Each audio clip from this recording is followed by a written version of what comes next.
বাঙালি ছেলেরা তো কিছুই করতে পারে না, বাঙালি মেয়েদের সেক্স প্রচুর থাকে কিন্তু ছেলেদের তো কিছুই করতে পারে না। মেয়েদের থাকে, মেয়েরা সত্যি থাকে, কিন্তু ছেলেদের দেখো করে না করে সেটা করে সেটা নিজে। কিন্তু ছেলেরা একটা মেয়েকে শিখে, একটা বাঙালি মেয়ে একটা বাঙালি ছেলের সাথে যদি সেক্স করে, সে সেক্সের ক্লাইম্যাক্সটা এনজয় করতে পারবে না, কারণ ছেলেরা সেই প্লেজারটা দিতেই পারে না। তার জন্য না, বাঙালি ছেলেদের দেখো প্রথম কথা অনেক প্রবলেম থাকে, ওদের পেনিসের যে সাইজ অনেক ছোট, একটা 8 থেকে 9 ইঞ্চি হলে তবে একটা মেয়ে কিছুটা প্লেজার পাবে, 8 to 9 ইঞ্চি হলে তবে প্রেশার পাবে, বুঝতে পারছো?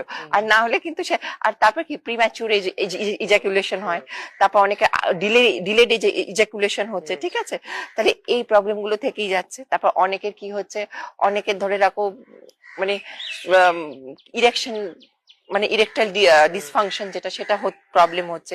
এই ছেলেদের এই প্রবলেম গুলো থেকেই থাকে। আমি নিজে যখন আমার একটা বয়ফ্রেন্ডের সাথে যখন সেক্স করতে গেলাম, সেই ছেলে দেখলাম কিছুই হলো না। আমি বাঙালি ছেলেদের প্রতি খুব মানে আমার খুব একটা অ্যান্টিপ্যাথি আছে বলতে পারো, মানে আমার কিন্তু বাঙালি ছেলে মানে যেমন আমি বলছি জাট হরিয়ানার ছেলেরা যেরকম ভালো সেক্স করতে, পাঞ্জাবিরা যেমন ভালো করতে, পাঞ্জাবি না আমি বলছি জাট হরিয়ানা মানে দিল্লির ছেলেরা যেরকম করতে পারে ভালো, বা দুবাইয়ের ছেলেরা যেমন ভালো করতে পারে, আমার মনে হয় এটা মানুষের দেখো তুমি যেটা বলছো টোটাল আমি সেটা বলতে পারবো না, কিন্তু বাট বাঙালি ছেলেরা কোথাও ফেইলিওর মানে এই ব্যাপারে, মানে সেখান থেকে সেই মানে ওরা সেই আমাদেরকে সেই স্যাটিসফ্যাকশন লেভেলটাই দিতে পারে না। আমি কি বললাম, বাঙালি ছেলেদের মেন হচ্ছে সেক্সের যে ক্যাপাসিটিটাই থাকে না, ওরা যতটা নিজেদের ছেলে মনে করে, বাট বিছানায় গেলে দেবে হয় খলসে মাছ, সাঁতার কাটতে পারছে না।